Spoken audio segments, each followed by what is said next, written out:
जीवन का वचन में आप सबका स्वागत है। आशा करता हूँ ये बाइबल सीरीज आपको बहुत पसंद आ रहा है। आप बहुत सारे चीजें जो है आप वचन में से पढ़ पा रहे हैं, सीख पा रहे हैं। पिछला वाला एपिसोड में हमने सीखा परमेश्वर का सिंहासन, है ना, उड़ने वाला सिंहासन।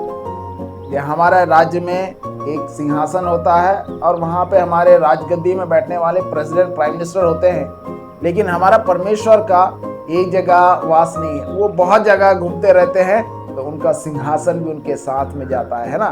तो आइए और भी सिंहासन के बारे में आज हम चर्चा करेंगे। आइए वीडियो में जाते हैं।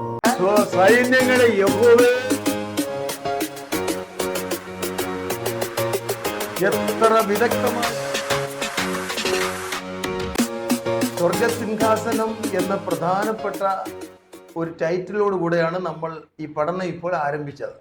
स्वर्ग का सिंहासन जो मेन टाइटल है उसके बारे में एक एक करके हमने पढ़ा।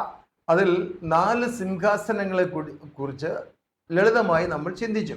उसमें से 4 सिंहासन के बारे में हम छोटे से डिस्कशन या चर्चा की। ചില സിംഹാസനങ്ങളെ കുറിച്ച് എക്സ്പ്ലെയിൻ ചെയ്യുമ്പോൾ ഗ്രഹിക്കാൻ അല്പം പ്രയാസമായേക്കാം. कुछ सिंहासन के बारे में जब मैं बोलूंगा तो आपको समझ में आना थोड़ा सा मुश्किल है, എങ്കിലും നമ്മൾ കേട്ട് ഗ്രഹിക്കണം, അത് നമുക്ക് അനുഗ്രഹമായിരിക്കും. लेकिन फिर भी आप सुनना जरूर और उसको समझने की कोशिश भी कर। ഭൂമിയിലെ രാജാക്കന്മാരുടെ ആയിരക്കണക്കിന് സിംഹാസനങ്ങളല്ല ഈ പറയുന്നത്.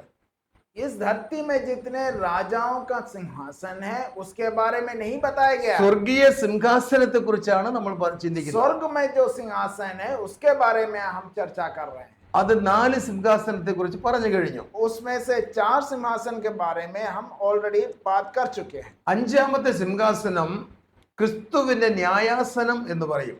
Judgement seat of Christ. 5वां सिंहासन है प्रभु यीशु मसीह का न्यायासन। കർത്താവ് യേശു ക്രിസ്തു മരിച്ചവരുടെ ഇടയിൽ നിന്ന് ഉയർത്തെഴുന്നേറ്റ് സ്വർഗത്തിലേക്ക് ആരോഹണം ചെയ്തു. प्रभु यीशु मसीह मृत्यु के बाद तीसरे दिन जी उठे और स्वर्ग के सिंहासन में चले गए। അവിടെ പിതാവിന്റെ അടുക്കൽ ധൈര്യത്തോട് കൃപാസനത്തേക്ക് അടുത്തേല്ലുക എന്ന് പറയുന്നത് ഒരു സ്വർഗത്തിൽ വിശ്വാസത്താൽ സ്ഥാപിച്ചിരിക്കുന്ന സിംഹാസനം പോലെയാണ്. और वो प्रभु यीशु मसीह पिता परमेश्वर के पास में, उनके कृपा के आसन के पास में प्रभु यीशु मसीह जाते हैं। കർത്താവ് യേശു തന്റെ സഭയെ എടുത്തുകൊള്ളാൻ കാഹളം ധ്വനിക്കും. और एक दिन प्रभु यीशु मसीह जो है अपने कलीसिया जो उनका चर्च है उनको लेने के लिए आएंगे। വിശുദ്ധന്മാരെ ഭൂമിയിൽ നിന്ന് സ്വർഗത്തിലേക്ക് തേജസ്സോടുകൂടെ എടുത്തുകൊള്ളപ്പെടും. जितने भी संत हैं प्रभु यीशु मसीह में पवित्र जीवन बिताते हैं उनको प्रभु यीशु मसीह उठा के ले जाएंगे। ഈ ഏറെ കാലമായി പ്രതീക്ഷയോടുകൂടെ വിശ്വാസത്തോടുകൂടെ പ്രത്യാശയോടുകൂടെ ഇവിടെ ആയിരുന്നവരാണ് ദൈവമക്കൾ. ये इस धरती में जो विश्वास के साथ, आशा के साथ प्रभु यीशु मसीह पर विश्वास करके रहते हैं उनको ले जाएंगे। അവർ കർത്താവിന്റെ ചുറ്റും പ്രതിഫലത്തിനായി നിൽക്കും. वो प्रभु यीशु मसीह के चारों तरफ खड़े रहेंगे। അവർക്ക് പ്രതിഫലം കൊടുക്കുവാനായി സ്ഥാപിക്കുന്ന സിംഹാസനമാണ് ക്രിസ്തുവിന്റെ ന്യായാസനം. उन संतों को प्रतिफल या उनको प्राइज देने की या प्रेजेंट देने के लिए है प्रभु का यह सिंहासन। റോമർക്ക് എഴുതിയ ലേഖനം 14 അധ്യായത്തിന്റെ 10 വാക്യം. और रोमियो का किताब उसका 14 अध्याय और 10वां वाक्य इस ये चीज को बताता है। അവിടെ ധന്യനായ പൗലോസ് പറയുകയാണ്, वहां पे धन्य पौलुस इस तरह से कहते हैं, നാം എല്ലാവരും ക്രിസ്തുവിന്റെ ന്യായാസനത്തിന് മുമ്പാകെ നിൽക്കേണ്ടതാകുന്നു. हम सबको एक दिन प्रभु यीशु मसीह के न्यायासन के सामने खड़ा होना पड़ेगा। അത് സ്വർഗത്തിൽ നടക്കുന്ന കാര്യമാണ്. यह स्वर्ग में होने वाली एक बात है। ആറാമത്തത് ആന്റി ക്രൈസ്റ്റിന്റെ സിംഹാസനമാണ്. तो 6वां वाला सिंहासन जो है एंटी क्राइस्ट या मसीह विरोधी।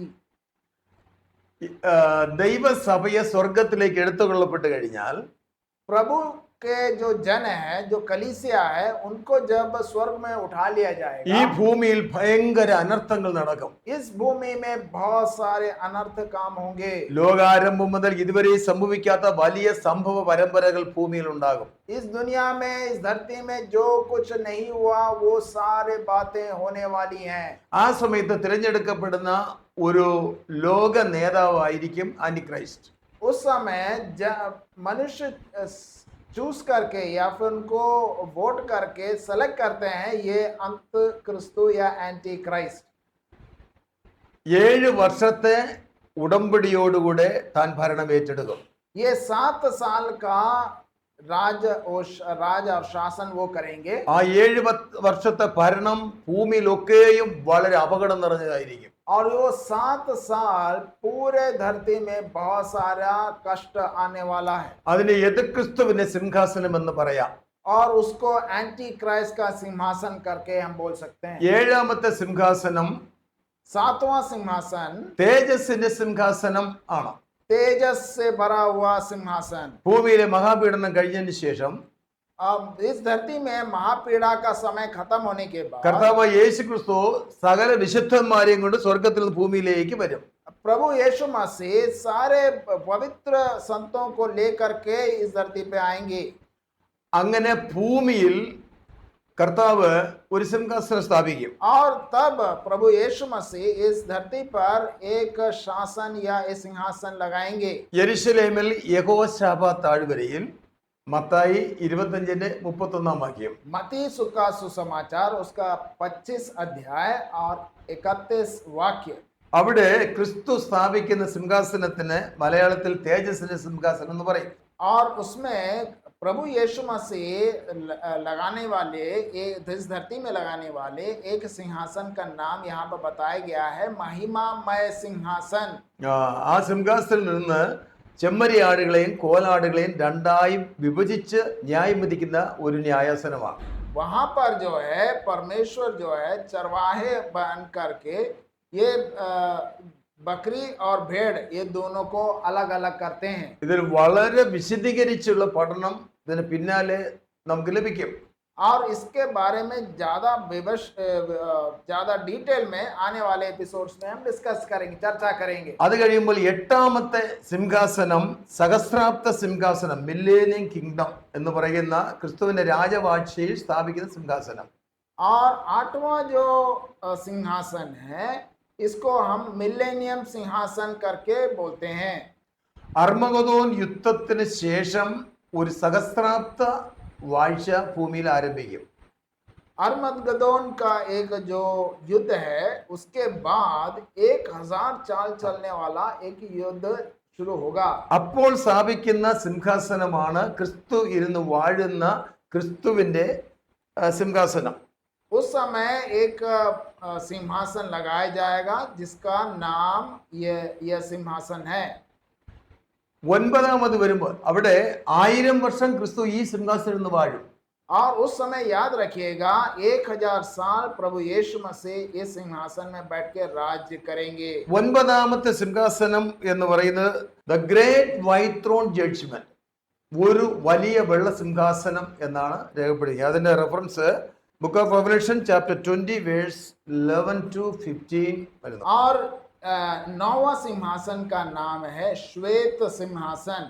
यह हम प्रकाशित वाक्य उसका 20वां अध्याय 11वां वाक्य में हम देखते हैं. എല്ലാ സിംഹാസനങ്ങളും ശ്വേത സിംഹാസനം തന്നെയാണ്. सारे सिंहासन सफेद सिंहासन है. പ്രവചന ഘടികാരം അനുസരിച്ച് പല കാലഘട്ടങ്ങൾ സ്ഥാപിക്കുമ്പോൾ പല പേരിൽ അറിയപ്പെടുന്നു. और हर एक सृष्टि जब होता है तो एक एक सिंहासन का जरूरत होता है. उस समय उनका सिंहासन का आता है, लेकिन सारे सिंहासन सफेद हैं. ഈ സിംഹാസനം സകല പാപികളുടെയും ദുരാത്മാക്കളുടെയും ന്യായവിധിക്കായി വെക്കുന്ന സിംഹാസനമാണ്. तो ये जो सिंहासन है सारे पापियों का न्याय करने के लिए रखा गया एक सिंहासन है. ഈ സിംഹാസനം സ്വർഗസ്ഥലങ്ങളിൽ സ്പേസിൽ സ്ഥാപിക്കുന്നതാണ്. ये सिंहासन जो है स्वर्ग स्थान में या आकाश में स्थापित किया गया है. 11ാമത്തെ സിംഹാസനം പുതിയ ഭൂമിയിൽ സ്ഥാപിക്കപ്പെടുന്ന സിംഹാസനമാണ്. एक 11वां सिंहासन जो है जो वो है नया धरती में स्थापित करने वाला सिंहासन. വെളിപ്പാട് പുസ്തകം 21 അധ്യായം 3 വാക്യമാണ് ആദ്യമായിട്ട് വായിക്കേണ്ടത്. और इसका रेफरेंस जो है प्रकाशित वाक्य उसका 21 अध्याय उसका 3 वाक्य में कहा गया है, तुम मुझे सिंहासन में एक गंभीर वाणी यह कहते सुनाई पड़ी. 22 അധ്യായത്തിന്റെ 1 മുതൽ 3 വരെയുള്ള വാക്യവും ഇവിടെ അത്യാവശ്യമായിട്ട് വായിക്കേണ്ടതാണ്.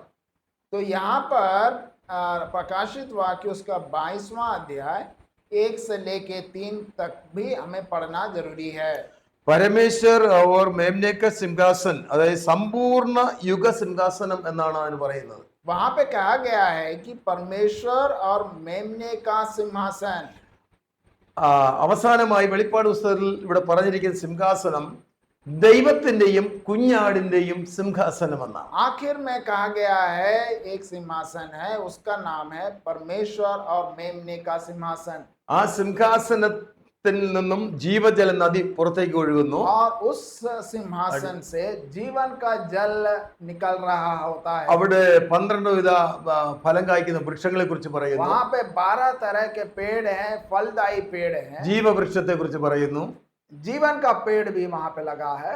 ഇതാണ് അൽഫയും ഒമേഗയും എന്ന് പറയുന്നത് ഒമേഗ യുഗം. और इसमें अल्फा और युग ओमेगा जो बोलते हैं उसमें से ओमेगा का युग वहां पे शुरू होता है. നമ്മുടെ ഭാഷ മനുഷ്യ ഭാഷയിൽ ഒമേഗ യുഗം എന്ന് പറയാം. मनुष्य भाषा में हम उसको ओमेगा युग कह के बोल सकते हैं. അൽഫ എന്ന് പറയുന്നത് പൂർവ്വ നിത്യതയെ ഉദ്ദേശിക്കുന്ന വാക്കാണ് അൽഫ. अल्फा जो है इससे पहले जो हो चुका उस अनंत काल के बारे में कहता है. ഭാവി നിത്യതയെ കുറിച്ച് പറയുമ്പോൾ ഒമേഗ എന്ന വാക്കാണ് ഉപയോഗിക്കുന്നത്. लेकिन आने वाला अनंत काल को ओमेगा कह करके हम बोलते हैं. ഞാനാകുന്നവൻ ഞാനാകുന്നു, मैं जो हूं मैं हूं, ആദ്യനും അന്ത്യനുമാകുന്നു, आज शुरुआत और अंत में ही हूं. എല്ലാറ്റിന്റെയും ആരംഭമാകുന്നു, എല്ലാറ്റിന്റെയും അവസാനമാകുന്നു. हर बात की आरंभ में हूं और हर बात के आखिर भी मैं ही हूं. നിത്യനായ ദൈവത്തിന്റെ നിത്യത മുതൽ നിത്യത വരെ. अनंत काल से रहने वाला परमेश्वर, अनंत काल तक जीवित रहने वाला परमेश्वर. അപ്പോൾ നിത്യനായ ദൈവത്തിന്റെ സ്വർഗീയ സിംഹാസനങ്ങളുടെ സ്റ്റെപ്പാണ് ഇപ്പോൾ പറഞ്ഞത്. तो अनंत काल तक रहने वाला और अनंत काल से रहने वाला परमेश्वर के बारे में अभी हमने चर्चा की. എല്ലാ സിംഹാസനങ്ങളെ കുറിച്ചും വിശദീകരണം ആവശ്യമാണ്. हर एक सिंहासन के बारे में ज्यादा डिटेल में हम बताएंगे. അത് ഇപ്പോൾ പറയുവാൻ സാധിക്കുകയില്ല. ഇവിടെ ഞങ്ങൾ ഈ വിഷയം ഇവിടെ നിർത്തുകയാണ്. तो यहाँ सारे डिटेल हम एक ही एपिसोड में नहीं बोल सकते हैं. ഇതിന്റെ തുടർച്ചയായി അടുത്ത എപ്പിസോഡിൽ നമുക്ക് ശ്രദ്ധിക്കാം. तो आने वाले एपिसोड्स में इसके बारे में डिटेल में हम पढ़ाई करेंगे. Okay, God bless you. परमेश्वर आप सबको आशीष दे. आशा करता हूँ आपको ये वीडियो पसंद आया. तो हमने सीखा अलग अलग सिंहासन, परमेश्वर का अलग अलग बहुत सारे सिंहासन है ना. वो सिंहासन में बैठ के हमारा प्रेमी परमेश्वर हम पूरे राज्य मतलब पूरे स्वर्ग, धरती, मनुष्यों और गवर्नमेंट, इवन हमारा गवर्नमेंट भी जो है भारत का हो या यूनाइटेड स्टेट का, उनका भी ऊपर राज करने वाला हमारा परमेश्वर है ना. तो आप आशा करता हूँ आपको ये वीडियो पसंद आया. जरूर आप इसको शेयर कीजिएगा, लाइक कीजिएगा, हाँ सब्सक्राइब भी करना ना भूलिएगा. तो आने वाला वीडियो देखिएगा. आने वाला वीडियो क्या है? इटर्नल गॉड, अनंत काल जीवित रहने वाला हमारा परमेश्वर. उस वीडियो को देखना ना भूलिएगा. आने वाला एपिसोड के लिए वेट कीजिएगा. जय मसीह.